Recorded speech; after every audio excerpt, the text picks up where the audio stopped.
Brace yourselves, guys. Some of you are not going to like what I'm about to say.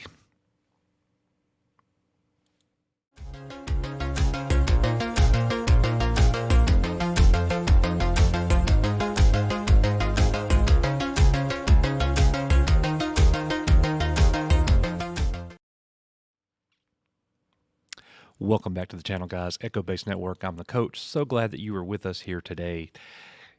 Vanity Fair has come out with an incredible article. Stop what you're doing. Go look at this article. Or if you watch this video all the way through, you're going to want to go check out this video or this article over at Vanity Fair. It is titled, Star Wars: The Rebellion Will Be Televised. So much information is given in this article. This is a massive update for Star Wars fans. You've got to go and read it. And I would suggest to you guys, go read it for yourselves. Don't let a YouTuber or a content creator tell you everything about this article, because there's so much there. There's literally so much there. I'm going to give you a little bit of highlights, but seriously, I'm going to link the hyperlink. I'm going to link the link in the description for you guys. I'm going to place the link to the article in the description so you can go check that out. So what does the article talk about? Well, one of the things that is mentioned, a big thing that's mentioned that we're going to come back to full circle in just a moment, is Kathleen Kennedy admits a mistake. Kathleen Kennedy admits a mistake, and she's talking about learning. Wow. Stay tuned. We're going to get there in just a second. But as I scroll down, I just want to scroll through it. It's such a good article.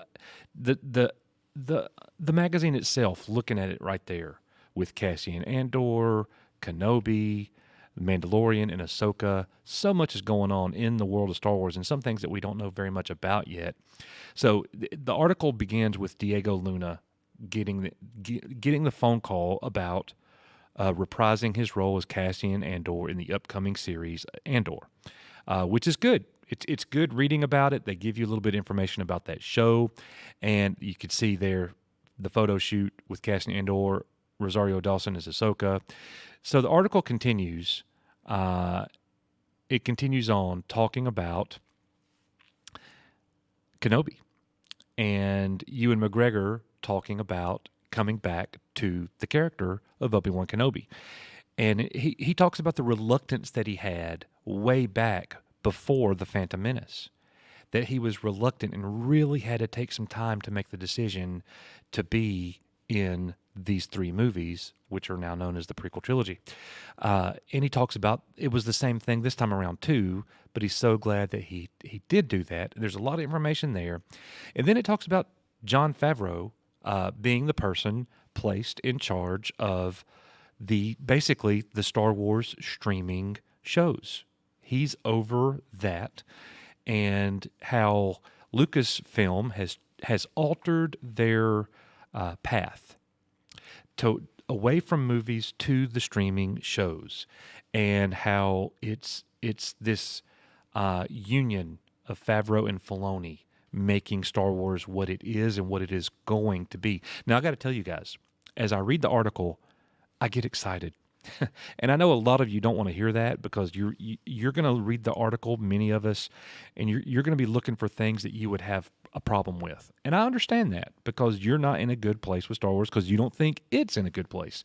And there's plenty of evidence to support you in that regard. But as I read this article, there's so much going on that I can be excited about.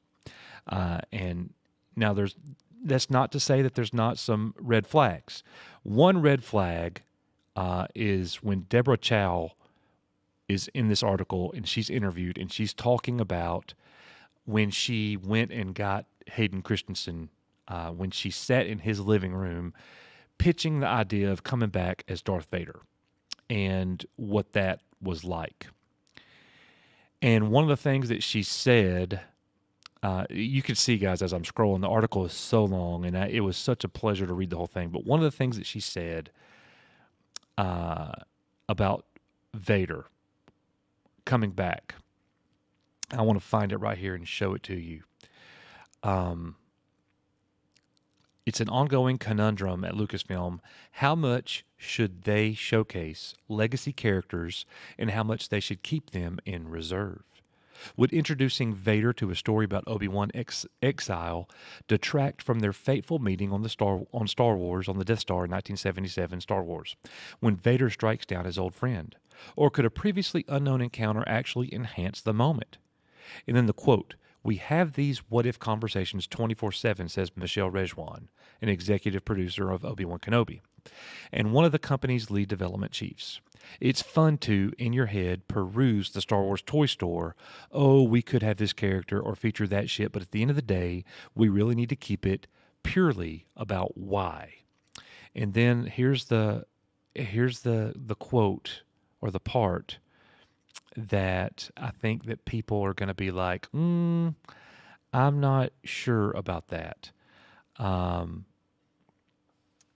Part of Chow's successful perspective on why Vader and Kenobi should face each other again may surprise even the most ardent Star Wars fans, especially those who think of the two as harboring an epic contempt for one another. For me, across the prequels through the original trilogy, there's a love story dynamic with these two that goes through the whole thing, Chow says. I felt like it was quite hard to not include the person who left Kenobi in such an anguish in the series. What intrigued her was the idea that despite what Vader had become, Kenobi might still care deeply about him. I don't know how you could not, she says. I don't think he ever will not care about Vader. What's special about that relationship is that they loved each other. So that's not actually the segment that I wanted to talk about. They actually talked about in this article at some point, poor planning on my part, but they basically say that they know that this moment between Vader and Kenobi could alter the way that fans see Star Wars. And that is a red flag. That is a red flag for me. But is it possible that this moment that they're going to give us in Kenobi could enhance what we get in Star Wars? That's what we're going to find out. A lot of us, it's going to be an easy and hard no. I'm not so sure. And we're going to see that. Am I an original trilogy purist? I've always considered myself as such. But if it comes down to, am I okay with them changing or creating story that's going to alter a little bit of Star Wars, if it actually could make it better, am I a purist? If I'm for that, I guess I'm not. I don't know, guys. It's a very touchy situation here. But as we scroll down, Kennedy talking about using characters such as Mark Hamill, bringing him back. He's 70 years old. He's portraying a 30-year-old Luke Skywalker. She talks about the recasting of iconic characters like Harrison Ford's Han Solo in the Solo movie. So Kennedy is talking right here. The 2018 movie Solo explored Han Solo's younger years with Alden, I can't even remember how to say his last name, Ehrenreich's taking on the role of the smuggler originated by Harrison Ford. The film has its admirers, but it made less at the box office than any other live-action Star Wars movie. Solo's swagger may be too singular for another actor to replicate. So here's the quote from Kennedy. There should be moments along the way when you learn things, says Kennedy. Now it does seem so abundantly clear that we cannot do that. So, ladies and gentlemen, she just said right there that we cannot recast a character like that, Han Solo, and let that happen. We learned our lesson, and basically what she's saying is it's not going to happen again. Well, now we'll see about that. Does that mean that we'll never get another person to play the character of Luke Skywalker? I don't know. Does that mean that we're going to get more Mark Hamill on the scene? They're going to be using the deepfake technology. Who knows what that means? But the fact that Kathleen Kennedy is publicly, for the first time, as far as I know, saying, you know what? We made a mistake. We learned on the way by our mistakes. We did this, didn't work, not going to do that again. That's kind of the way that I see that. And a lot of people at the channel here are not going to like me saying this, but kudos for her. That's good leadership. When a mistake is made and you go, you know what? Shouldn't have done that. We're not going to do that again. Here's what we're doing. I don't know, guys. I know that the Book of Boba Fett was very average at best for me. In fact, it might have even been a little less than average. That being said, I'm not so sure that we're not about to get an influx of great Star Wars from the Disney Plus streaming shows. And I'm very excited about covering it. I hope that they're great. If they're not, we're obviously going to tell you what we really think. Remember, we're the people who came out blasting the Book of Boba Fett in the first 2 episodes. I made a documentary about Kathleen Kennedy's failure as the head of Lucasfilm. So please don't come here saying that I'm a Disney shill. You got it all wrong.